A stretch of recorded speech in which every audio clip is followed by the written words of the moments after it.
Housing affordability is a big topic in a lot of Western countries right now, and it's becoming a substantial political issue, as a lot of people just feel like they're priced out of buying a home.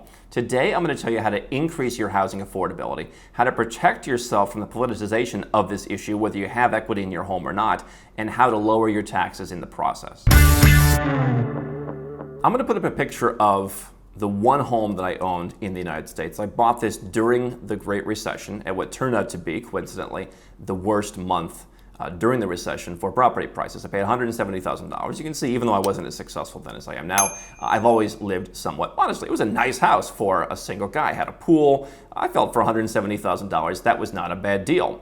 And yet, I later sold it for a decent price a couple years later when I was fully outside of the United States and I had long known I would not ever come back.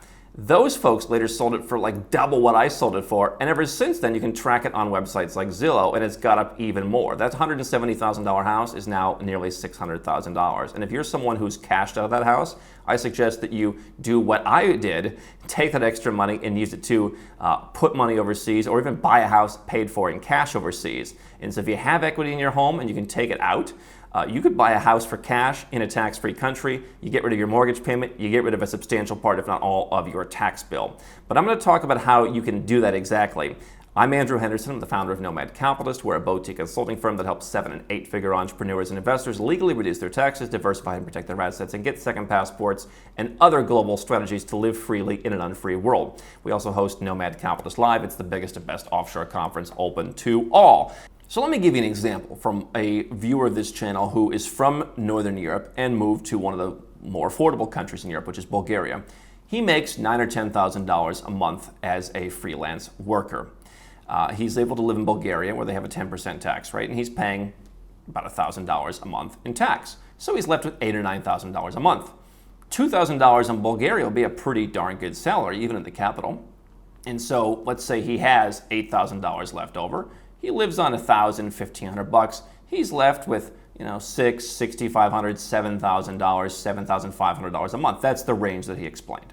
Okay, and then he said, you can buy a nice 2-bedroom apartment in pretty much all parts of Bulgaria. Maybe not the city center of Sofia, but pretty much anywhere else you can buy that for about $80,000, $85,000. Right? The euro is much weaker now against the dollar. Bulgaria's currency is pegged to the euro, and so if you're holding dollars or if you're getting paid in dollars, you can get there. And then you look at the money that he saves rather organically after taxes, after cost of living, from bringing in a Western freelance salary and living in Eastern Europe. Just so happens that in 1 year you could pay cash for a house. I always say water seeks its own level. Why is it people where you live are in debt, barely making it? Something like 3 to 5 Americans are now living paycheck to paycheck where I'm from. And that's because the situation is set up that the house I bought for $170,000 at a great discount is now $600,000.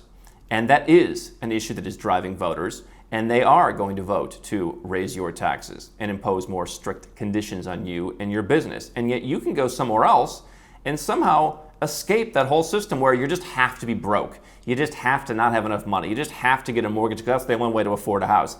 I know people who make $1 million a year who live in Western countries and they have mortgages and they don't really have that much saved.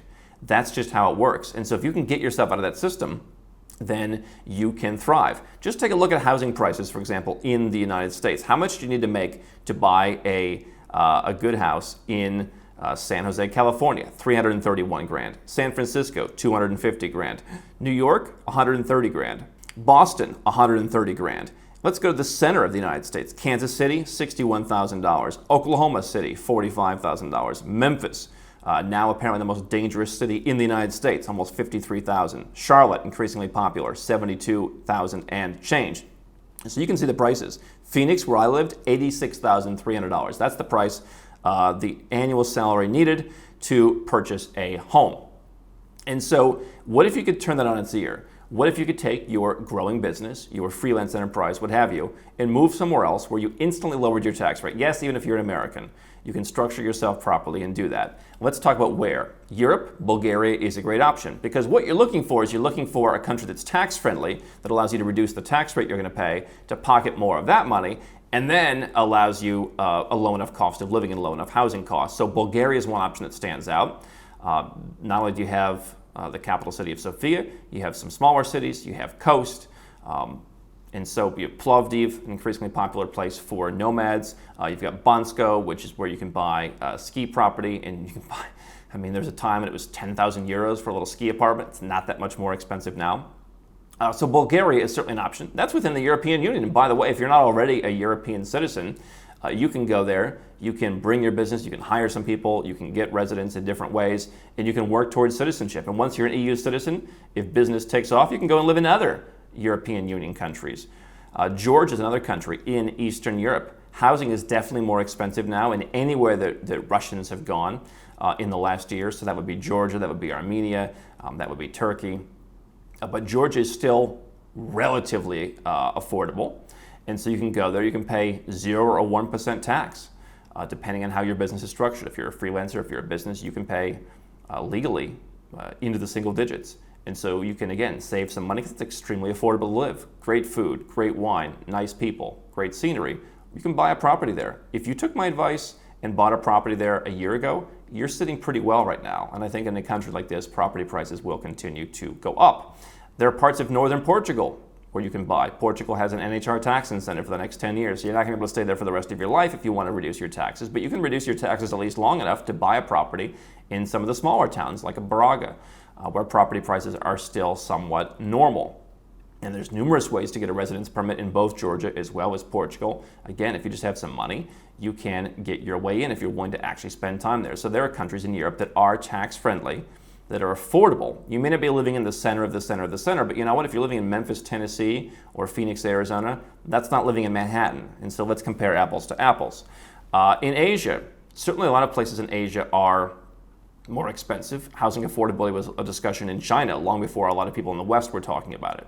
But there are still places in, again, smaller areas of Asia. So Thailand, for example, you can get a Thai elite visa. There's numerous ways to get a residence permit. They're opening up new ways for people who just have income to come and live in Thailand and get a residence permit that way.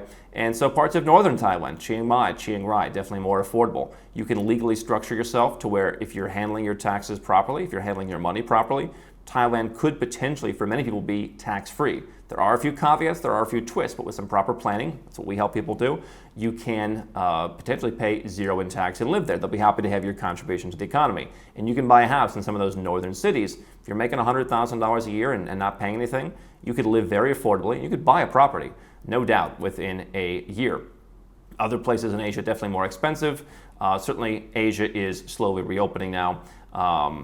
So maybe that would be the best place, northern Thailand, as much as I love Malaysia. Americas, you've got places that are tax-friendly. Ecuador, for example, you can buy properties in seaside communities. You can buy properties in many places in Ecuador for $75,000, $80,000, even less. If you buy a property for the 40s, you can get a residence permit. If you live in Ecuador, you can work towards citizenship in as little as 3 years. Now, you have to live there, and it can be tax-friendly. If you're paying taxes somewhere else, you can potentially pay nothing in Ecuador. There's a misconception, and if you're not paying taxes somewhere else, Ecuador is tax-free, and generally speaking, they do have a low rate of tax they would apply to you. So either you pay a low rate of tax in Ecuador, or potentially you could have something in Bulgaria, and if you structured it properly, you could pay the tax in Bulgaria. Maybe that helps you with residence there, and then you could live in Ecuador, and if you structured it, you may not have to pay additional tax there. So there's some interesting strategies you could use, but bottom line is you could pay a low rate of tax, live in Ecuador. For folks who like Latin America, it is an up-and-coming place. It's a fast place to get citizenship, again, if you're willing to commit a substantial part of time to living there, and lots of affordable real estate. I think in southern Ecuador, there's lots of very interesting land opportunities, but you've also got stuff along the coast. And so while I like places like Colombia, living in Colombia full time to save up money, you're going to become a taxpayer and you're going to have a big tax bill. So we're talking tax-friendly places. Costa Rica's tax-friendly, probably not that affordable in most places. Next door, though, Nicaragua. Property prices have gone up since I first started going there a decade ago, but you can still get some deals in parts of Nicaragua. I think more so in northern Nicaragua. If you like surfing, that would be a good place to go. Grenada, you have a lot of retirees that have gone there. It's ranked highly in reports before, and so potentially in Nicaragua, you could structure your business to where there is no tax obligation in Nicaragua. And so again, make 80 or 100 grand like this freelancer that I'm mentioning. You can potentially pay 0.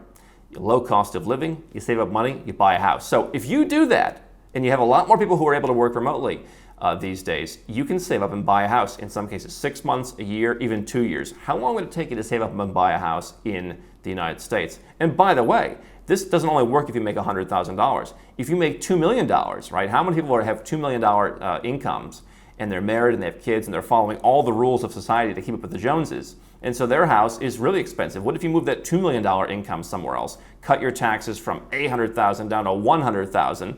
You'd have a lot of money to buy a pretty nice house, even in some developed countries. You could buy a house in parts of Italy. You could buy a house in parts of a lot of Europe with that income. So it's not only for folks making $100,000 a year. Anyone can use this strategy to get more housing affordability. You'll wipe out your mortgage payment. You'll drastically reduce your tax bill. And then what do you have coming in? You just have money raining down from the skies to build generational wealth, reinvest in your business, give, whatever you want to do. That's how you build a legacy, and you start with those two pieces.